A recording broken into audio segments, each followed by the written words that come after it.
The views expressed in this episode, as well as all episodes of Mystican Identity, are solely host opinions. The content here should not be taken as indisputable fact. This podcast is for entertainment purposes only. Throughout history, mystics and sages from every corner of the world have whispered the same secret, though in different tongues. Whether in the temples of India, the forests of ancient China, or the cloisters of medieval Europe, their message has remained unchanged. We are not separate from the divine. We are one with it. We always have been.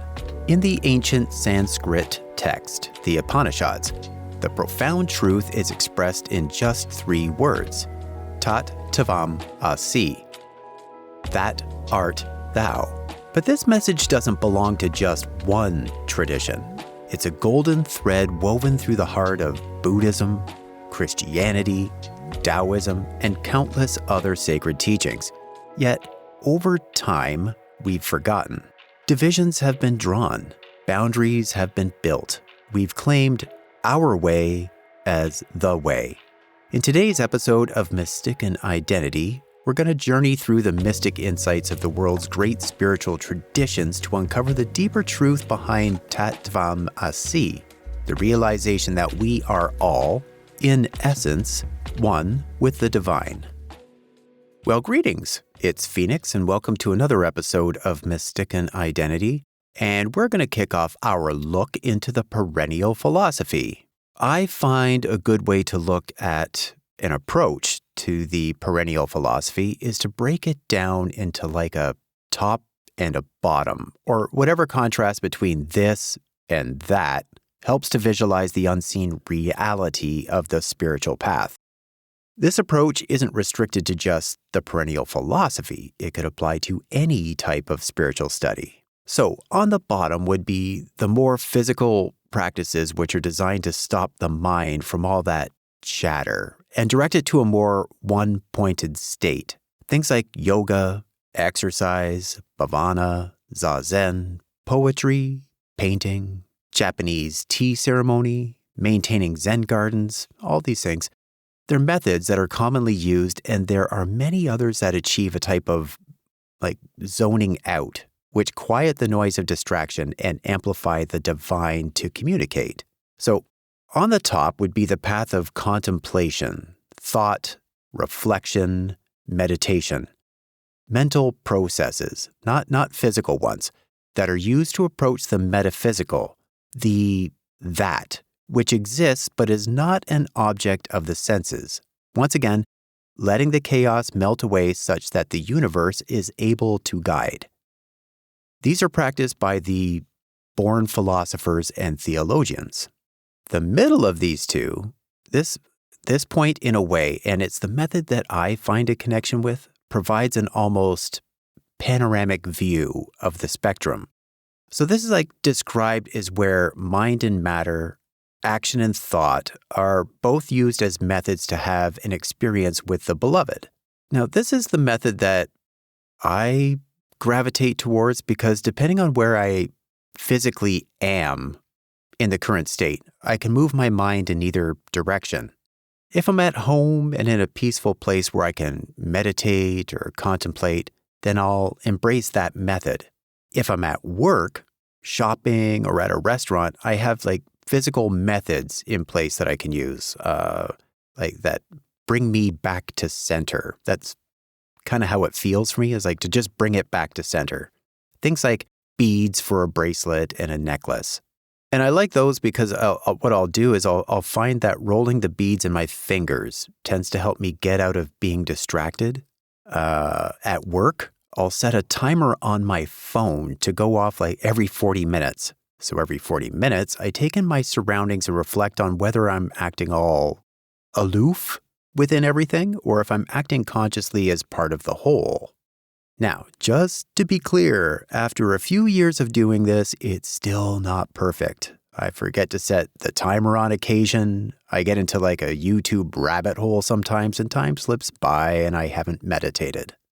I have a great admiration for those who have moved into a more constant state of awareness, and I aspire to get to that point as well someday. For now, I recognize when I slip up a bit and get back to work.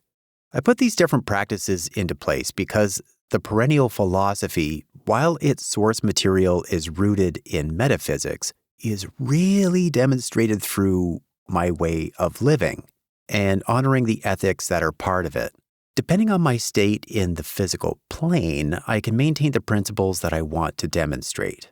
So, the best way for me to move forward, because this is where everything else in the perennial philosophy branches from, is acknowledging the self. Not the me, my, mine self, but the self that is in all things, the divine self, the source, that which was before everything became form.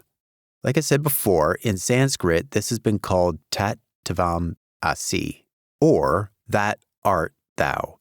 Brahman would be the absolute principle of all existence, and the Atman would be the immanent principle of Brahman, or the part of Brahman that transcends and is part of all of us, and does not get modified because it dwells within us.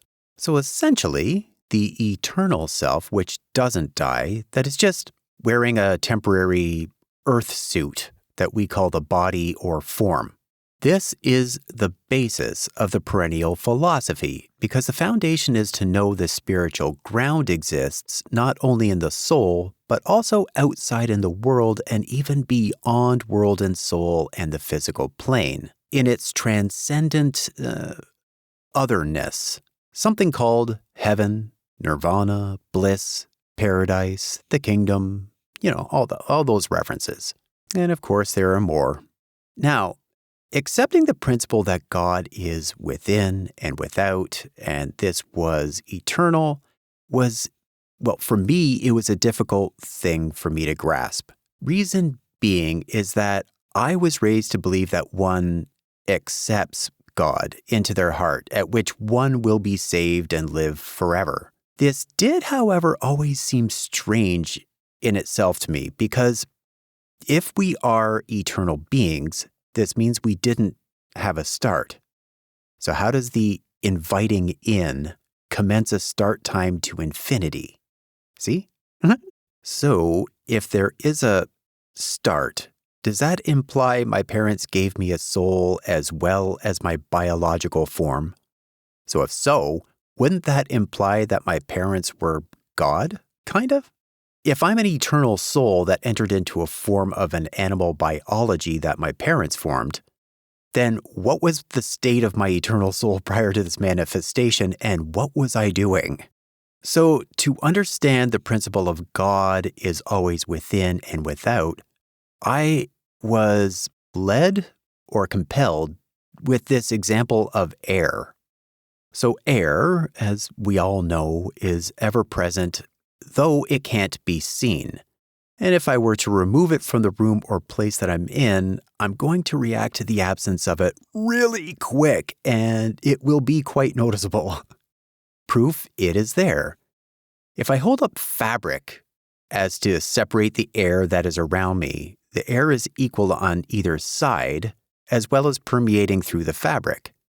It's in my lungs. Those around me are sharing the same air. There's no preference for who gets air and who doesn't. It's there for all and in all. In a sense, I am one with the air. But what if I was to refuse the air as to defy it? Or if I thought I could just do a better way of operating without air and be separate from it? What if I was to poison the air that I was breathing, because that would be so much better?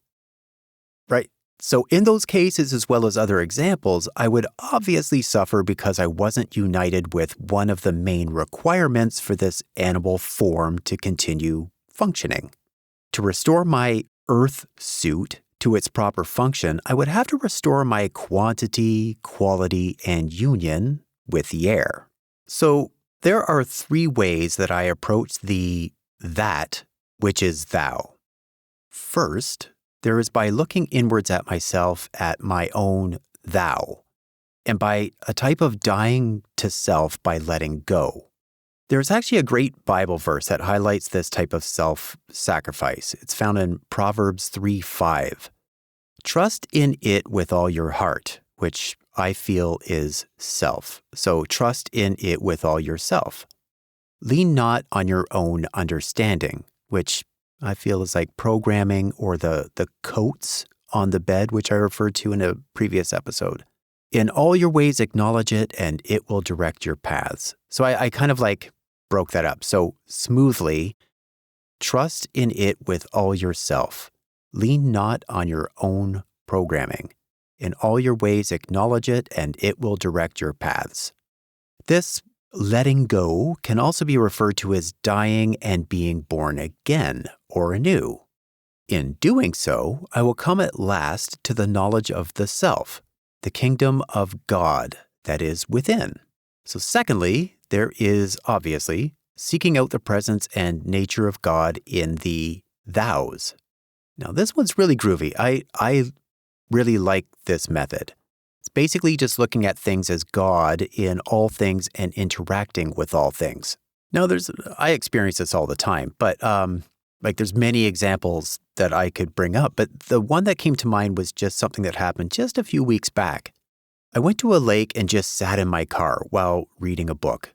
And then I was just compelled to look out and notice, first of all, that all the beautiful floral ambiance that was surrounding me was actually just different types of weeds. But whoa, these flowers all combined looked amazing.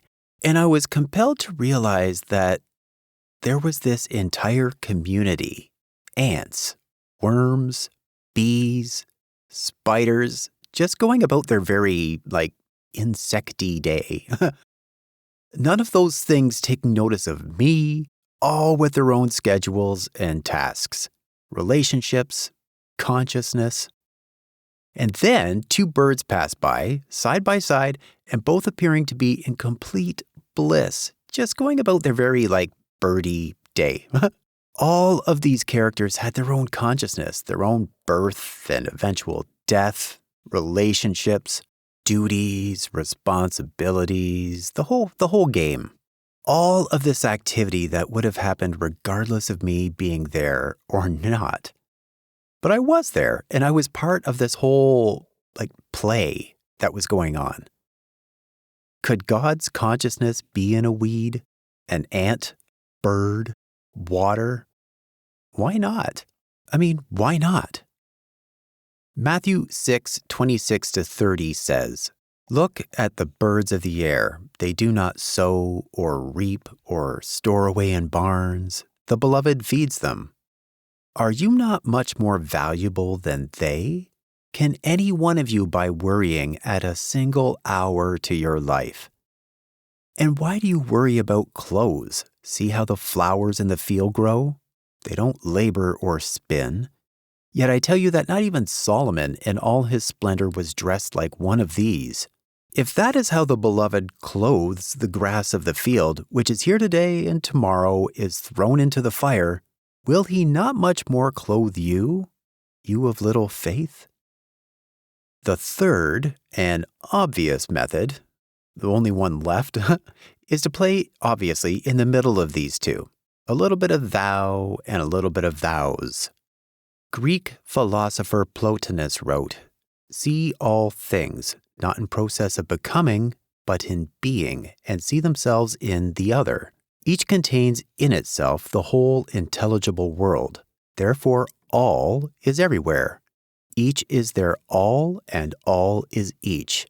Man, as he now is, has ceased to be the all. But when he ceases to be an individual, he raises himself again and penetrates the whole world." At the heart of Buddhism lies a profound teaching about the nature of reality, one that echoes the same timeless truth found in Tat Tvam Asi, the realization that separateness is an illusion.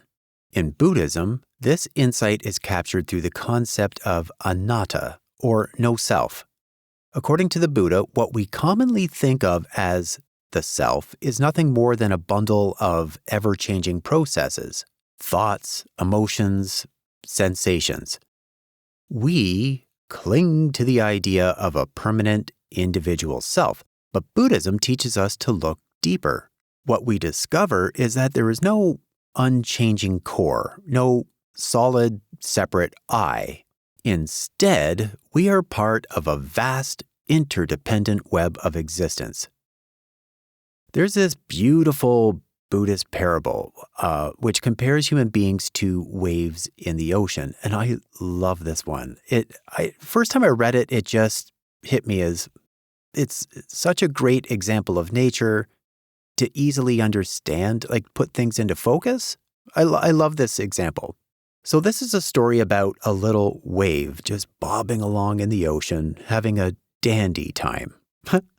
It's enjoying the wind and the fresh air until it notices that other waves in front of it are crashing against the shore. And it's like, my God, this is terrible. Look what's going to happen to me.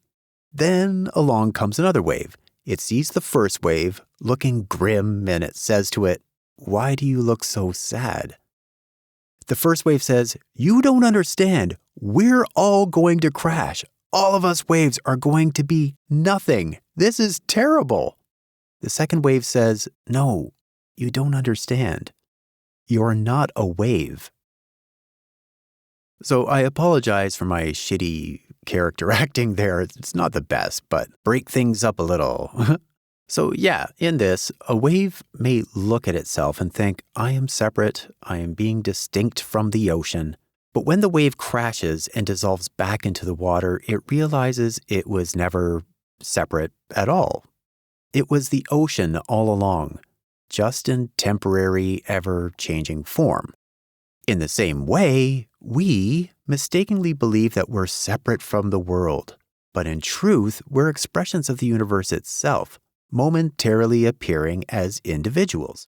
This idea is reinforced by another key Buddhist teaching, shunyata, or emptiness. This doesn't mean that things don't exist, but rather they don't exist independently. Just as the wave cannot exist without the ocean, no being can exist in isolation from the interconnected web of life. Everything arises in relation to everything else. Zen Buddhism, in particular, expresses this through koans, and I love koans. I love them because they're a great way to just kind of shake up the mind and just the way of thinking. And an example of one would be, show me your original face before you were born. See? So this question challenges us to look beyond our identities, beyond the labels and boundaries we've created to realize our true, boundless nature. So in this way, Buddhism leads us to a place beyond duality. The dualities of self and other, life and death, or even like nirvana and samsara are seen as constructs of the mind. The deeper truth, the one pointed to by countless Buddhist masters, is that there is no separation, no self that stands apart from the world. Just as Tat Tvam Asi teaches you that you are that, Buddhism reminds us that we are not separate from the universe. We're not isolated beings. We are the cosmos experiencing itself.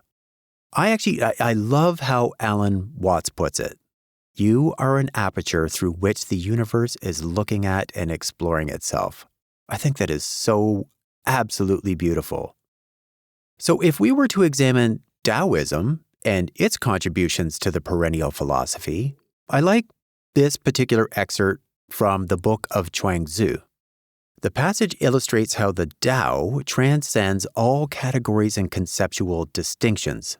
Rather than being confined to one specific thing or opposite poles, the Tao is all-encompassing, beyond ordinary thought. It suggests that instead of focusing on dualities like right, wrong, good, and bad, one should recognize the underlying unity behind all things. So, this non-attachment to rigid distinctions and categories is central to the Taoist philosophy of going with natural flow and embracing the mystery of existence without forcing intellectual certainty. And that excerpt is, do not ask whether the principle is in this or in that. It is in neither this nor that. It is one. This one, however, is no mere one. This is what I mean by following two courses at once. The way has never known boundaries. Speech has no constancy. But because of, the recognition of, this, there came to be boundaries. Let me explain what I mean by boundaries. There is left, there is right, there are theories, there are debates, there are divisions, there are discriminations and emulations, there are contentions. These are all grouped with this and that. Therefore, the sage is not governed by this, nor is he governed by that, nor by a right, nor by a wrong, nor by approval, nor by, you guessed it, disapproval. He flows along with things, in harmony with the times, and finds his place among them. This is also that, and that is also this. That has a boundary. This has a boundary.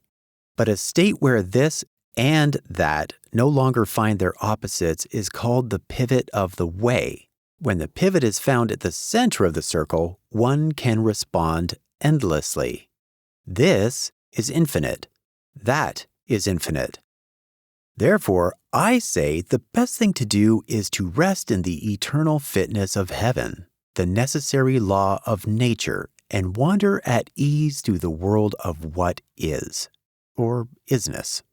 So moving into Christianity, the mystical tradition speaks deeply to the experience of oneness and divine. Now, while mainstream Christianity often emphasizes the distinction between God and creation, the mystics, and indeed Christ himself, reveal a more profound truth, that this division is, in fact, an illusion. From William Law, though God is everywhere present, yet it is only present to thee in the deepest and most central part of the soul. The natural senses cannot possess God or unite thee to it. Nay, thy inward faculties of understanding, will, and memory can only reach after God, but cannot be the place of its habitation in thee. But there is a root or depth of thee from whence all these faculties come forth, as lines from a center, or as branches from the body of a tree. This depth is the unity, the eternity, I had almost said the infinity of the soul, for it is so infinite that nothing can satisfy it or give it rest but the infinity of God. So I did take the liberty of changing the God principles from he to it. Not to be disrespectful to those who approach God with he, and certainly not to just do things to gladden those who have their reasons for he to be it and things such as that. I personally feel, though, that the male aspect being given to God for so long is inaccurate, seeing as the essence of God exists in all. It has no form or gender or organs to make it a this or a that. So it's something that I've had conflict with as far back as I can remember. And I just feel that like taking God and using he as its describer is, at least for me, it's gone on for a bit too long. And I feel that to honor that which is God is not to use he. I guess some people feel that it sounds numb, but then I'll use the divine or other things. But that's essentially why I decided to just switch that up a little bit. Now, in the Gospel of John, Jesus declares, I and the Father are one. That's John 10:30. So this simple yet powerful statement is often interpreted as a unique relationship between Jesus and God.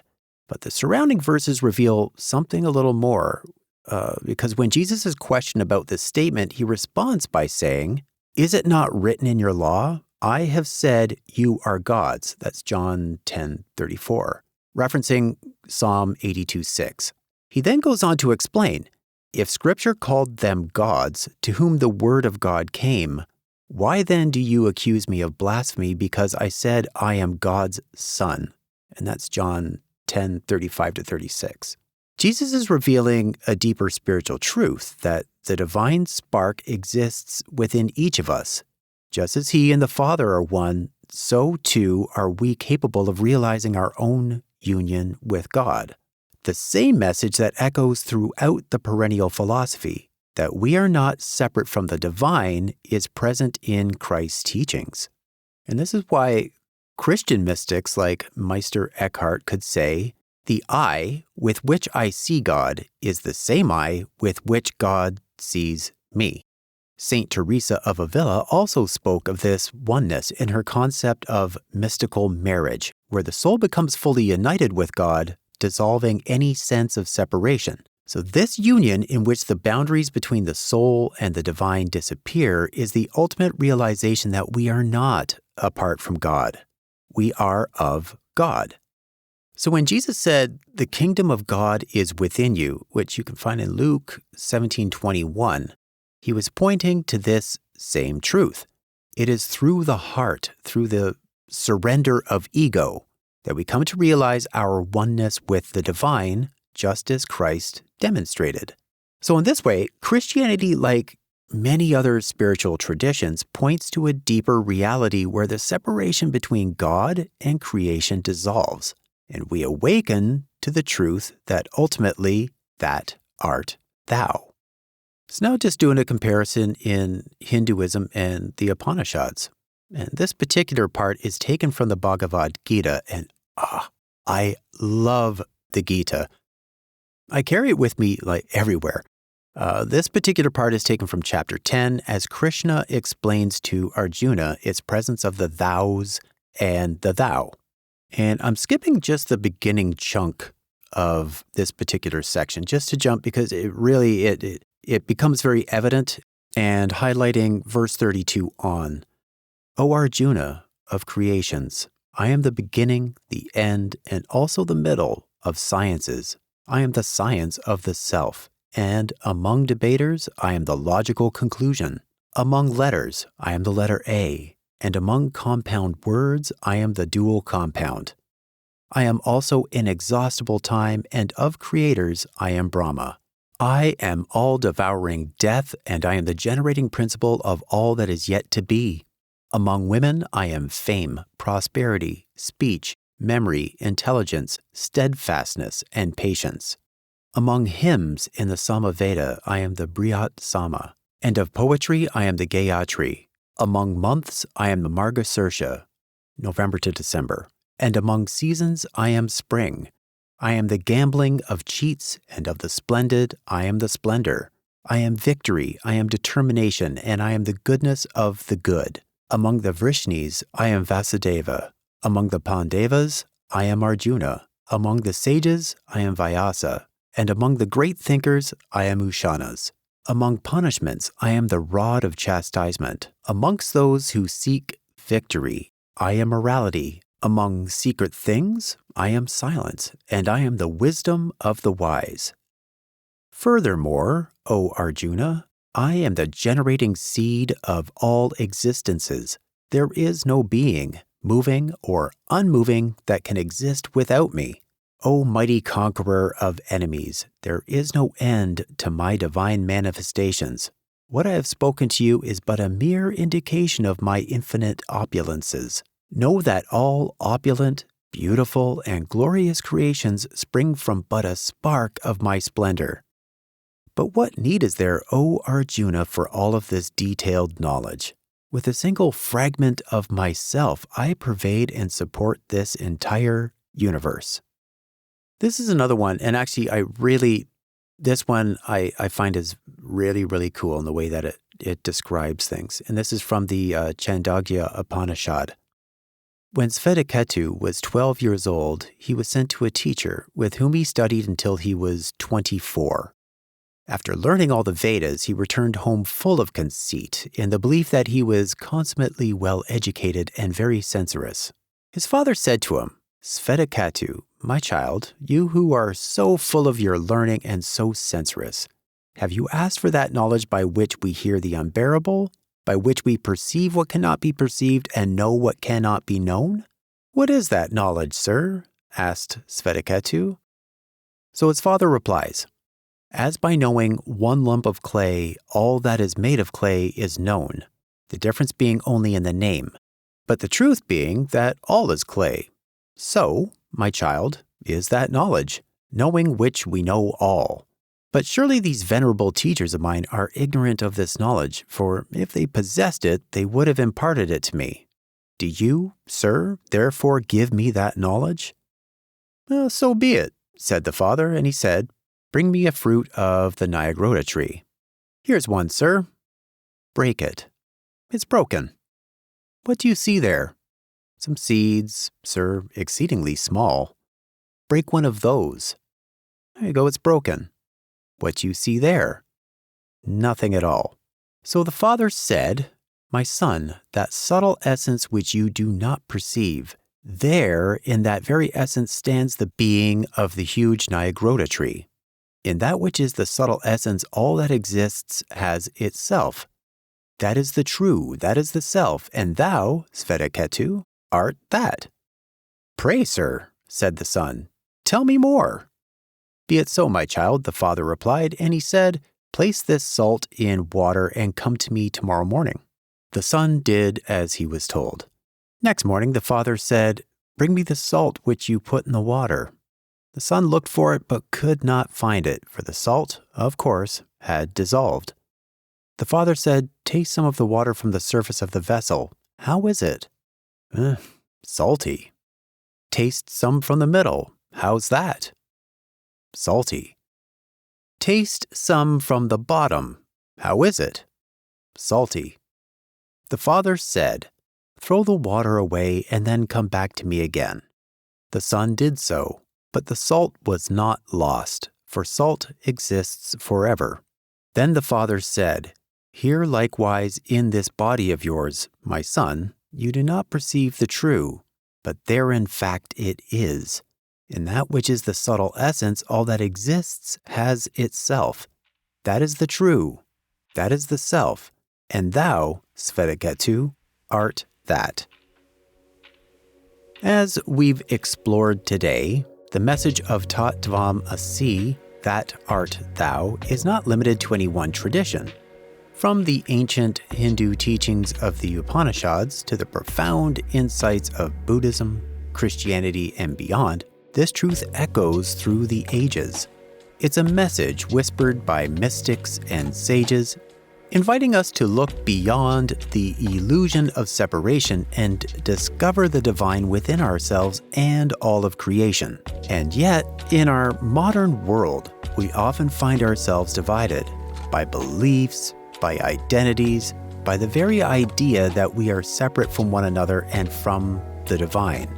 But the wisdom of the perennial philosophy shows us that these divisions are an illusion. At the very core of our being, we are one with the universe, one with the source of all life, one with God. So, what does it mean to live with this understanding? It means seeing beyond the surface differences that divide us and recognizing the shared essence that unites us. It means realizing that the divine is not something far away, but something present within us, always. And most importantly, it means awaking to the truth that, as the mystics have always known, that art thou, you are that. So, as we continue this journey together through the wisdom of the world's spiritual traditions, remember that the ultimate truth is not found in words, scriptures, or doctrines, but in the living experience of oneness. The more we embrace this, the more we can live in harmony with ourselves, each other, and the world around us. Thank you for joining me today on Mystican Identity. I look forward to our next episode where we will dive even deeper into the perennial philosophy and explore the timeless truths that continue to guide us on our spiritual path. I wish you and your loved ones all the best. Bye-bye.